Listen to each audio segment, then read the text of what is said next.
When hope is gone, undo this lock and send me forth on a moonlit walk. Release restraint level 0.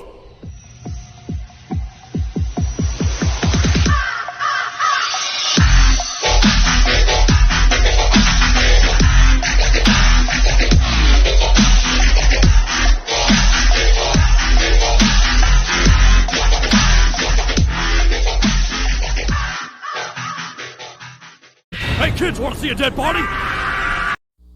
Hey guys, this is the Void of the Ravenclaw. Welcome back to another fanfiction story. If you like this type of content, smash the like button and subscribe for future updates that I do post on my community tab frequently. As we continue our story with the Vampire Blood Knights landing in the middle of the street of the Vampire City, then immediately rush forward, Damien used the blood in the area to create a blood sword and charged, while Cassandra unleashed a barrage of icicles shooting all around her, mowing down several vampire ghouls in the process. Lastly, we have the head of the Blood Knight, Scarlet. She unleashed a chain lightning spell that vaporized several of the vampire ghouls around her vicinity. Damien jumped backwards at the same time as Cassandra, as the siblings are back to back, as Damien created another weapon made of blood and handed over to his sister. It's appreciated, brother. Let's show these weaklings what will happen when you attack our city. Couldn't have agreed more, my darling little sister. Let's show these ruffians, how misguided they are by giving them what they want, what they truly deserve, a true death. Damien, be on guard, judging by that guy's appearance. He must be the main reason why these vampire ghouls are attacking our city. We take him out, the rest should follow like a deck of cards. As the evolved vampire ghoul, known as White, walk through the street of the vampire city, just gazing at his surroundings. As Damien walked towards White, greetings. I am Blood Knight Damien, as at your service, as he gives him a bow. May I ask your name before we engage in combat? After all, it's the polite thing to do. After all, we're not savages. We're civilized. I don't like you. You're a talkative one. Name's White. This city is quite impressive. This is the perfect place to get some new recruits. I see your game now. You're hoping to capture any turn-based vampires to add to your lovely collection, my good sir. Indeed, where's your master? Before I can move my plans forward, he needs to die, whoever he is. You're not worthy to be his mere presence, you filthy mongrel, as his charming and playful personality switched to deadly serious in one instant. White cut the bottom of his palm as blood begins to flow out, forming into a blood sword as his wound healed instantly. Damien is holding his own blood weapon and got into a sword stance, as well as both begin to circle around each other without breaking eye contact. trying to find any slight weakness in their stance, trying to find any brief opening they could capitalize on each other. Do you think we should help him? Negative. Let brother have his fun. Let's round up the stragglers. I have no doubt young master will make an appearance sooner or later. Fight between the vampire named Damien and the involved vampire ghoul finally began as they both rush at each other with incredible speed as their swords clash. They're moving so fast they're making after images of themselves. Each strike from both opponents would get blocked and parried. Both opponents couldn't get a direct hit off of each other. They seem to be even when it comes to sword skills. Until White used a feint attack and slammed his fist into the face of Damien as Damien went flying backwards, skidding across the ground as he dragged his sword, stopping his momentum. So you're not as mindless as the other vampire ghouls. I am a evolved vampire ghoul. We're not the same breed. I'm way out of your league. Pure blood. I'll give you that. You're pretty clever and strong, but I can allow you to remain here in this glorious city. Prepare yourself. Damien used a nearby blood around him to create blood spears as they all launch at White in all directions. As White used his enchanted speed and reflex to dodge every single one of the blood spears, as he caught the last one in midair and threw it back at Damien, Damien was forced to strike the blood weapon away from hitting him with his own blood sword. We cut back to the castle as you can see Izuku watching Damien fight the involved ghoul through a magical mirror to see the image of his knight fighting the vampire ghoul, as he immediately recognized the involved ghoul fighting Damien, one of his most powerful blood knights from a very powerful noble house of a vampire clan. Judging by his smile, young master, it seems Lord Damien is having fun. Despite his playful personality, he is indeed powerful. That's why I recruited him in the first place. He was the very first Blood Knight I recruited alongside with his sister, Cassandra. What about Scarlet, sir? She was part of the Blood Knights before I even arrived in this city. Much like yourself, Victoria, you joined me from a request from my dear mother. And her knowledge, being a bit of a healer, is quite a boon, considering the Blood Knights are a military force created to deter troublemakers in the city. Let's go, Victoria. I want to meet this white fellow. Do you think that's wise, sir? Considering he's here to kill you. I'd like to see him try, Victoria. Let's go. Understood, sir. When a hundred of blood spears, while the nearby blood fly towards White, as he phased right through them. He was just moving so fast that it seemed like he was phasing right through them. Completely unharmed.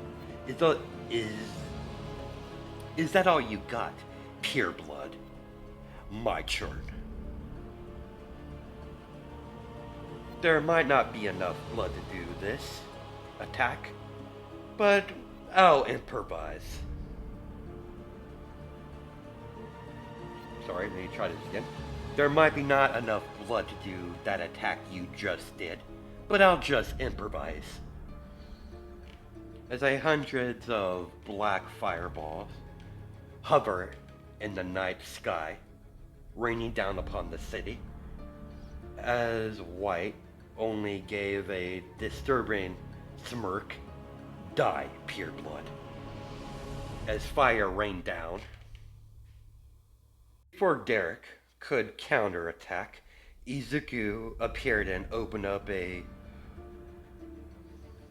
warp gate above the city, sucking up all of the hundreds of black fireballs that passed through the portal. It immediately closed and reopened right behind White as the fireballs rained down, hitting his back as he was sent flying into several nearby buildings. My apologies, young master. He was a lot stronger than I originally thought.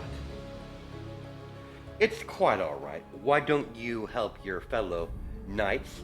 I'll handle him from now on. As you command, my glorious leader. Izuku completely ignored Derek.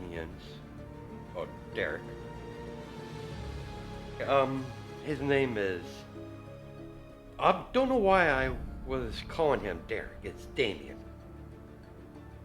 I do apologize for that. I can't believe I forgot his own name. He's the character I created for this anyways. Let's continue forward with our story. Izuku completely ignored Damien's odd way of speaking. He's always been like that, so it's normal for Izuku. He turned his attention towards the involved vampire ghoul. Instead, he seemed to be injured, but he is healing instantly. He might be a special type of ghoul. He's still a vampire though, so regeneration was expected. The vampire ghouls are normally very durable. That's probably didn't lessen when the vampire ghoul became a involved vampire ghoul. He suspects the regeneration gets even stronger when they get to that point, when they evolve to a involved vampire ghoul. The drawbacks in their body is sun. Their body can be damaged by the sun rays. A normal vampire would be able to withstand being in the sun for a certain amount of time, but it seems like the vampire ghouls can't even do that without their skin burning. It's most likely a trade-off for their increased abilities, so balance is maintained. Doesn't matter how powerful is the turned vampire when it becomes a vampire ghoul. They seem to have that weakness regardless when it comes to their unique species of vampire. Izuku doesn't know if this thing is weak against silver like other vampires.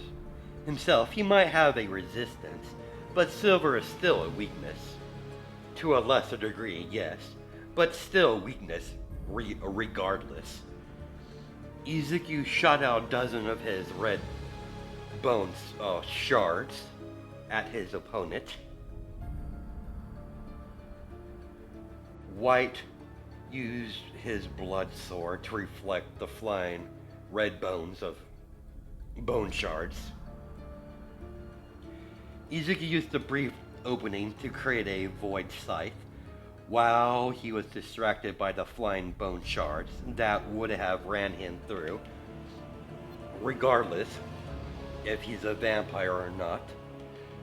Izuku is finally using his second unique ability, his void manipulation. He probably could have used his unique ability to create a bone weapon, but it's been quite some time since he's activated his secondary unique ability, his void powers. Is he being childish? Most definitely. Now, is it childish for him wanting to use his other ability, like a toy he hasn't played with for quite some time? Like I said, most definitely. He is still considered quite young for his species. He still looks like a child around the age of 10 years old. With his newly formed weapon in his hand, he instantly rushed forward by running in a moderated speed, faster than a human can perform, but not fast enough to consider it a vampire speed, and swung his void scythe as a slash. As he went to a slash, ready to cut down his opponent, as you can hear a humming noise coming from the weapon. When White jumped backwards, he immediately had to dodge to the left from a burst of energy that was created by the Void Scythe, creating a Void Slash. Once the weapon was swung, a Void Energy Slash came flying towards White.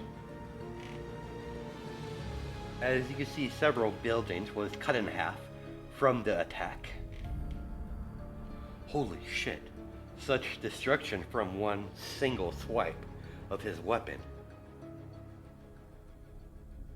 And you're surprised by that. You know how strong the Midoriya family is. Every member of that family has unique abilities, even for vampires. Unnatural unique abilities, even for vampire standards. My apologies, my lady. I didn't notice a beauty as yourself. Shove it, Damien. You have your orders. Yes, ma'am. As Damien ran off to fight off what remaining vampire ghouls that are still in the midst of battling the rest of the Blood Knights, Damien re-entered the fray with the rest of his fellow Blood Knights scattered all around the area. Suddenly there was a sonic boom as you can see White and Izuku engage in a fast-paced weapon battle. White with his blood sword and Deku with his void scythe.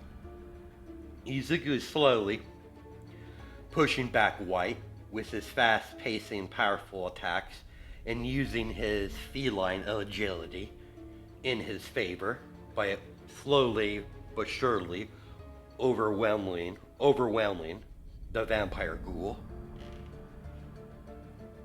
Izuku landed a upward slash during their conflict,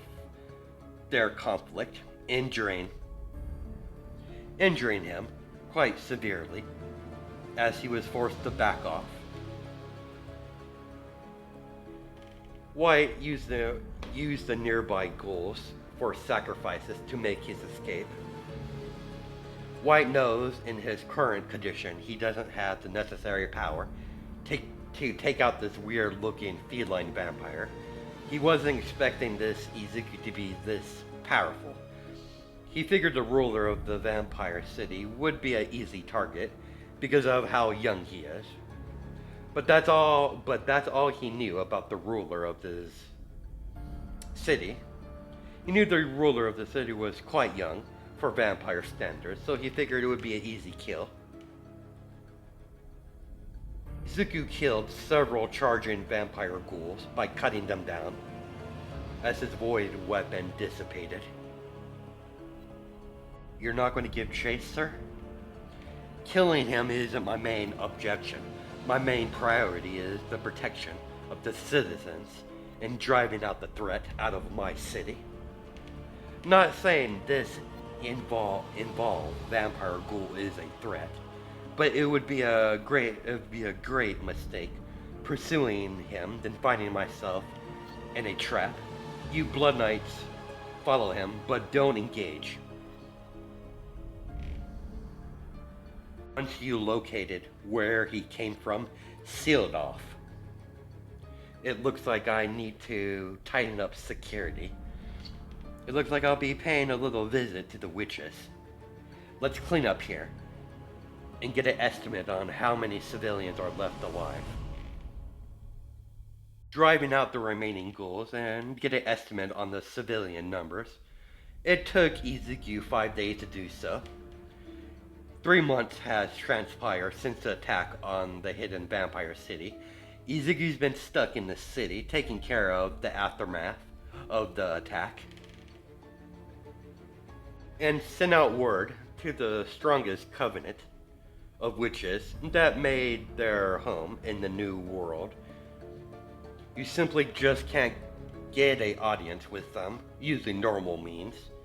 There's protocols that has to be followed. Vampire and witches relationship are not at the best. The witches don't trust the vampires, and the vampires don't trust the witches. It's a very fragile alliance, still in its infancy, that his family managed to acquire with many diplomatic talks. Izuku was never present for such talks. He was more occupied learning and running his city. Negotiating has been more of his mother and sister's line of work. He's stayed out of it. He's never been one to negotiate with people, especially witches. It's not that he doesn't like witches. He's only met a few during his short, long life, depending on how you look at it. He didn't have the chance to interact with witches like his mother and sister, but unfortunately, he's going to have to interact with the witches more. He needs their help to have the necessary precautions, so the attack like this won't happen again. He needs some magic and some wards, barriers, shields, such nature. Dealing with witches is something he really doesn't want to do, but it's necessary to take steps to ensure his city is protected. He just doesn't know enough about magic to do it himself. That doesn't mean he can't do it, it just wouldn't be a very good quality of a barrier around his city to do so. It would be folly at his current skill level when it comes to magic. He's no weakling when it comes to magic, but he's no master. He has much to learn. 3 days later, you could see Izuku in a carriage with his mother, Inko, as Izuku's currently in his cat form, sleeping on his mother's lap, curled up in a little ball, peacefully sleeping.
Okay, sorry guys. I thought I paused that. My apologies. What exactly happened, Victoria? The vampire ghouls attack out of nowhere.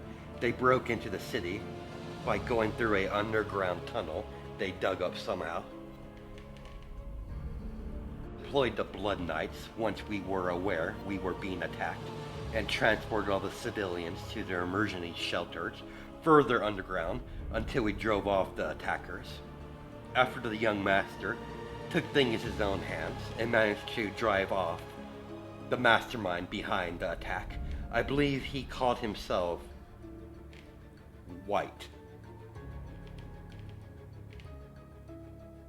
He retreated once he figured out he couldn't defeat the young master.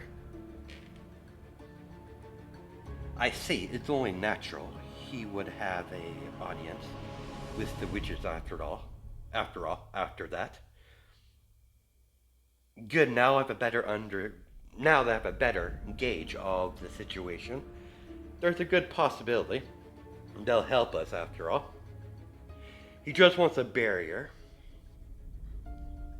and other defenses set up to protect the city.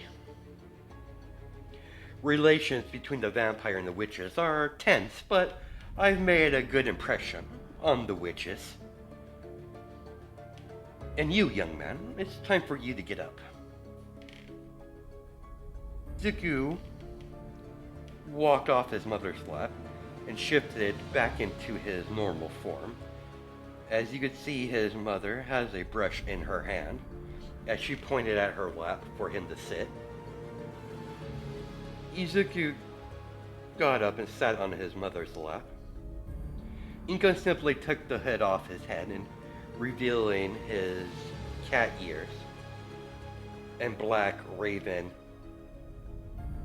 cat ears basically, and proceeded to brush his hair. We just entered the witch's territory, and you must be resentable, after all. Midoriyas always have to look good before we interact with other creatures. This is really take care of your hair better. I noticed several split ends. But you've made me very proud. You handled the situation very well. As she continues to brush his hair, of her son's hair. The attack was unexpected. I did what you taught me, Mother. And you did well, my son. Now, if you could be a little more diplomatic. I don't see that happening, Mother. It's bad enough I have to do politics while running my city. I'm definitely not going to be some filthy politician. No offense, Mother. Being diplomatic is more of and sister's sort of field of work. That it is, and your mother's damn good at it too. You know your sister was quite hurt that you didn't ask her for help immediately when your city was attacked. You really should spend more time with her.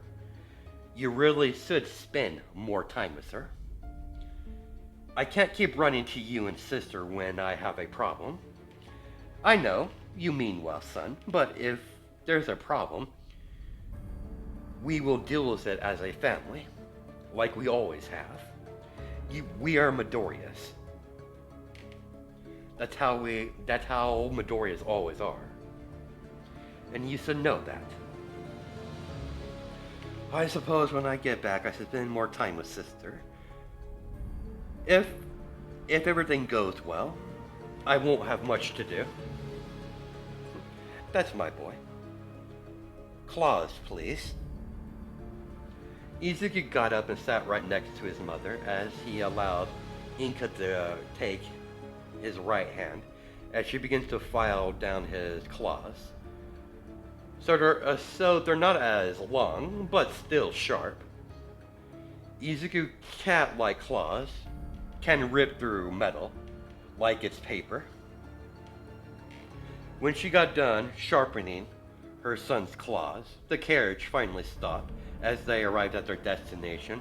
The moment they stepped out of the carriage, Izuku noticed a large forest in extremely nearby. They stepped out of the carriage. As you could clearly see, Izuku's ears on top of his head, cat ears, is quite noticeable.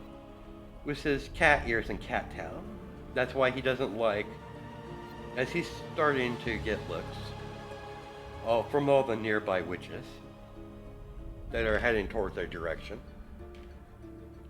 He doesn't like staying in his normal form. He's used to being in his cat form. He's not self-conscious about his cat features. He doesn't like to stick out with his appearance. That's not possible for him. Even in the supernatural world, he is quite unique. Inko noticed her son discomfort and placed a comfort hand on his shoulder. I know you're not much for having attention on you, dear. Just bear with it. You can't really blame them, kitten. You're very unique. Thank you, Mother. As Izuku noticed, a couple of witches are finally arrived. As the witches approach Izuku and his mother,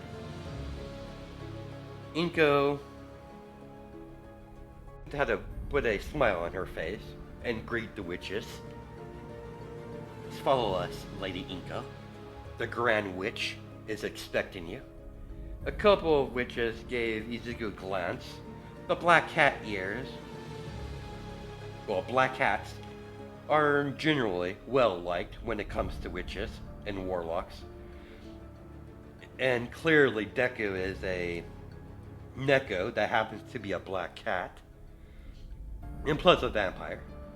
They walk towards the forest. The moment they entered the forest, Izuku and Inko could feel a dimension shift.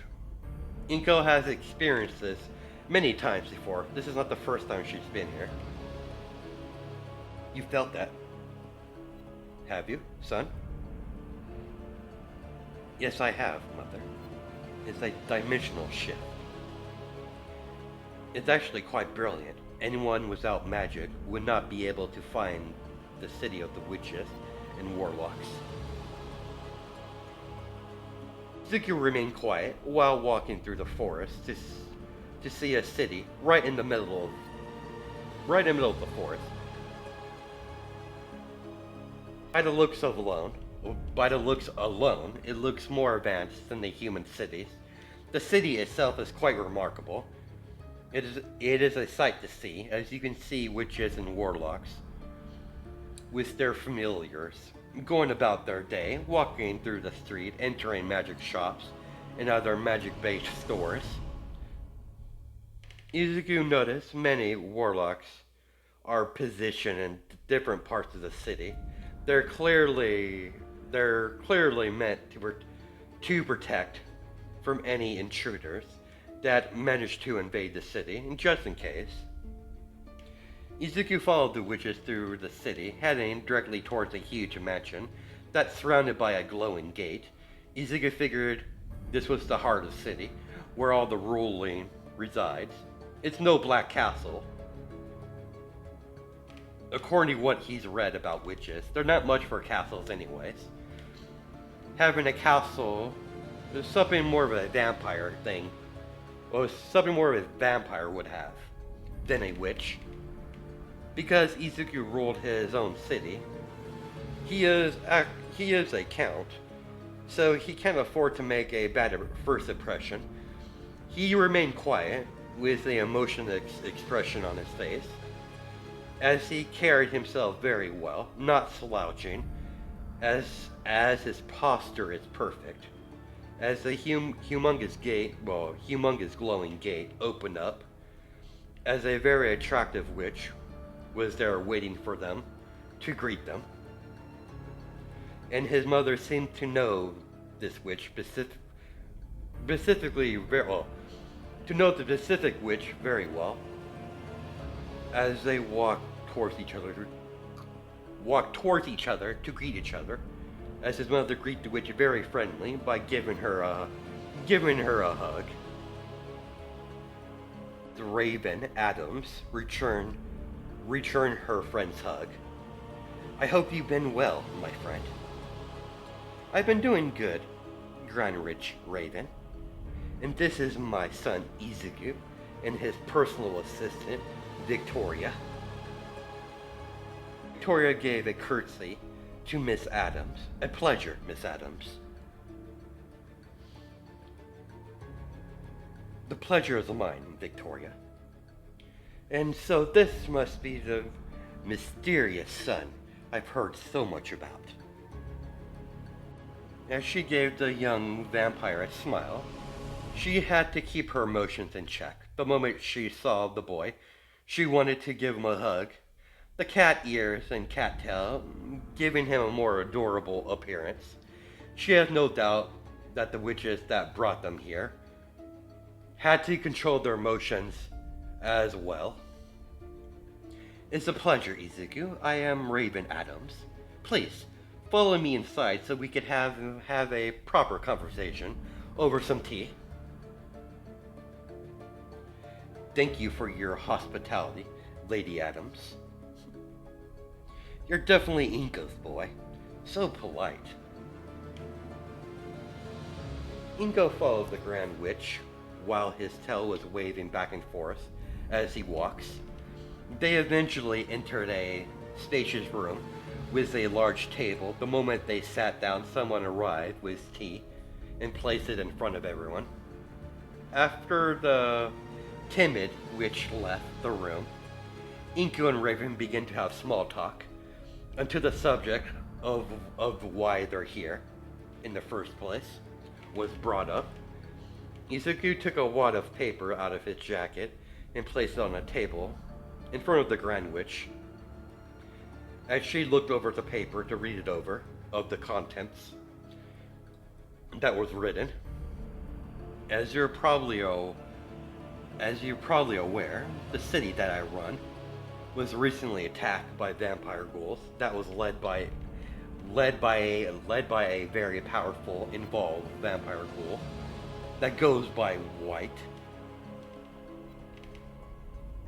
Paper in your hands is a formal request to have wards and other magical defenses set up in my city. I'm sorry to hear that. I hope no one was killed. Those wild creatures can be quite ruthless. Luckily, no one was seriously injured. The civilians were evacuated before they could be any casualties. But for your order, it is well known that my covenant does these sort of things. But for an entire city, the price will be steep, of course. What exactly do you want? Name your price. I have no interest in your money, but I do see a potential between your city and mine. We will both benefit from what I have in mind, dear. What you say? We formed an alliance between your city and mine. After all, your city is the very first vampire city on a large scale in the New World. Of course, I'm going to have to run it over with the warlocks and the witches on the council. I might be the Grand Witch, but this requires their involvement as well, not just myself. We do things much differently than you vampires. Give me a month. Like these usually take a long time. Politics and all that. Thank you for your time. Izuku got up and left the room, leaving Inko and Adams by themselves. I'm surprised you agreed so easily. You usually haggle when you're negotiating.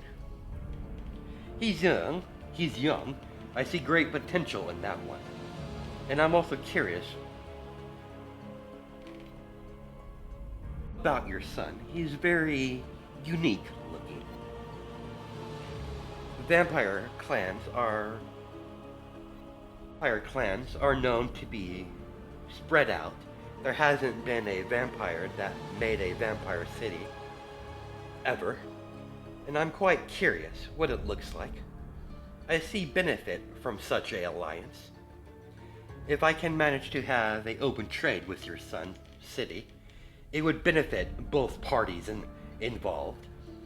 I'm surprised he governs over his own city, considering how young he looks. He is, but he's done well for himself, so far. He runs his city surprisingly well. All the civilians of the city have nothing but good things to talk about their count. Makes their mother proud. I can't help but to like the kid. What exactly is your son? I've never seen a vampire like him before, considering his unique features. His feline features he inherited from his father. He comes from a race of Neko vampires. Sadly, they were all killed off. My son is the very last Neko vampire in existence, well, at least in this reality. You full well know that we are not from this dimension. If things goes well according to my plan, I plan to change that. You're already planning his future, I see. Of course I am. I'm his mother. Arranged marriages are the norm when it comes to the Midoriya family. That's how I met my late husband. So who's the lucky girl? I have no one in mind right now. Once I find him a good match, then we'll see what happens. He's far too young for anything like that to happen anytime soon. Izuku returned to his city and returned back to his castle after spending a few days with his sister. A few months has passed since his visit. The visit to the witches. A month later, he did get an answer. After a couple more meetings, everything has been arranged as the city in the process of getting extra defenses so the attack that transpired in the city doesn't happen again. Sightings of the vampire ghouls lessen until they seem to disappear out of nowhere. Izuku knew better. They're most likely laying low, gathering their strength, but there's not much he can do about it. So his daily life continued. The vampire and witches slowly started to get along. With the Midoriya and Rosefield continues to interact with the witches. Izuku even has a couple witches that made their home in his city itself. Before Izuku knew it, the Wild Wild West came to an end. By this time, humanity has officially discovered, early stages of discovery of the light bulb, the electricity basically. Izuku, right now, looks like he's around 14 years old. Izuku removed himself from the human world. It was agreed upon by all the counts that made vampire cities. To guarantee their cities are protected. By now there are several vampire cities scattered all around. Luckily, the peace between the witches and the vampires remain, alongside with some of the werewolf packs. Not all the packs of werewolves are friendly towards vampires, but the ones that remain are in the area have a good relation with the Midoriyas and Rosefields because of Inko and Izumi's efforts in diplomacy. On the surface, with the humans, the civil war has finally erupted into violence as the North and South started to have violent encounters that eventually escalated in full-blown revolution. well, Civil War and all that. Izuku mostly stay out of the way of the humans. He kept tabs on the Civil War. Most of the land was once the Wild West, has been conquered and settled as humans spread like locusts and made cities across the land. They slowly have been driving out the Indians that used to make this land their home before the white man came. It didn't really help things that there's a rogue factor of several vampire clans are conspiring in the shadows, keeping the conflict between the North and South engaged in battle, while the vampires take advantage by positioning their numbers in certain position of power. Izuku is currently in a meeting, specifically for that reason. Izuku has remained quiet, while the other vampire council members argue with each other. Izuku slammed his fist, giving everyone's attention. Enough! You arguing like mere children is not going to fix the problem. The civil war between the North and South was going to happen regardless, but we have vampires manipulating things in the shadows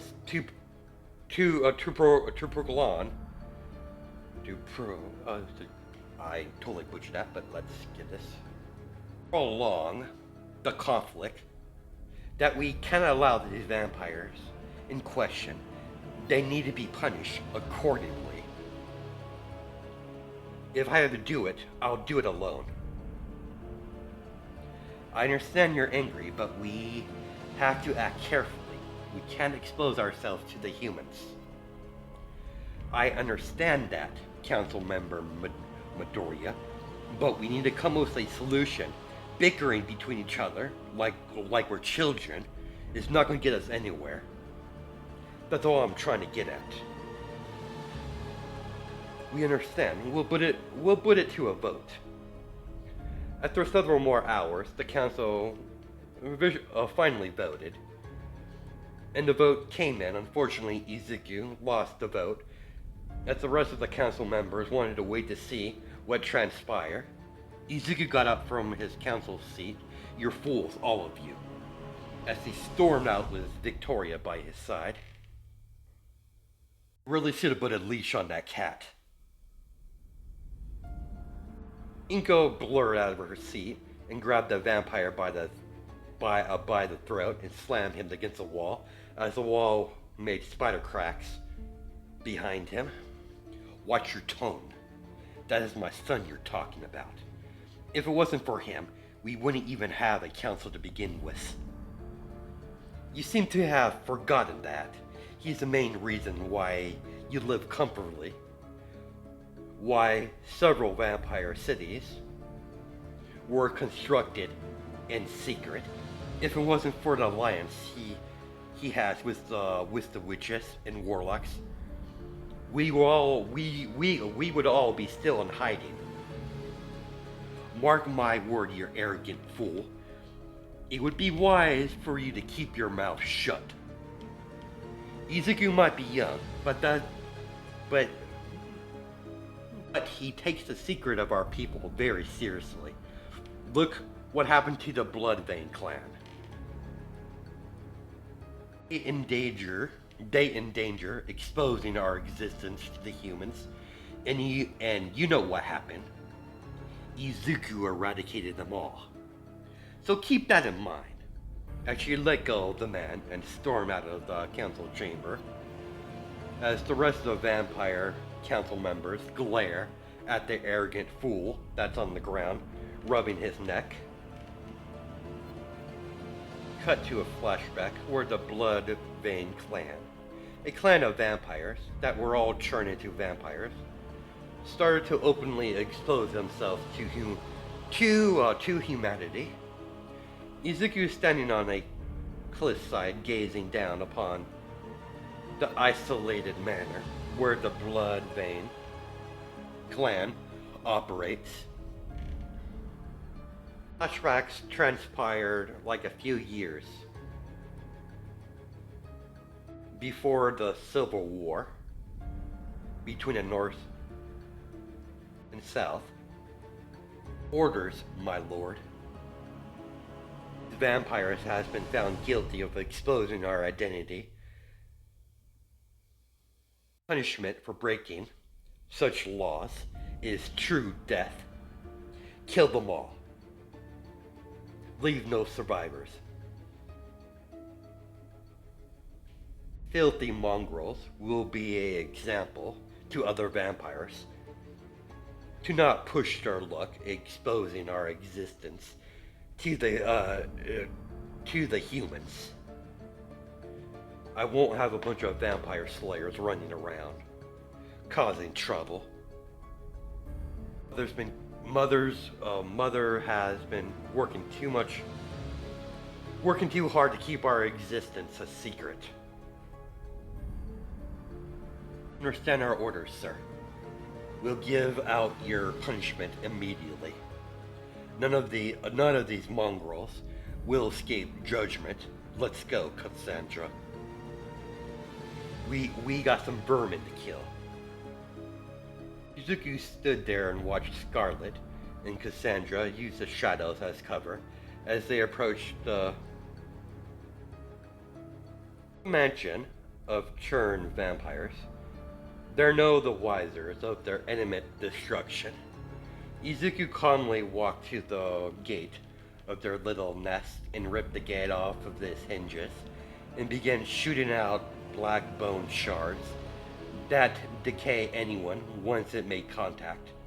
As the assault on the clan of Churn-based vampires began, as that's where we're gonna stop it. Hope you guys have a good night and day. Judge my time sense enough. And I'll catch you guys in the next video.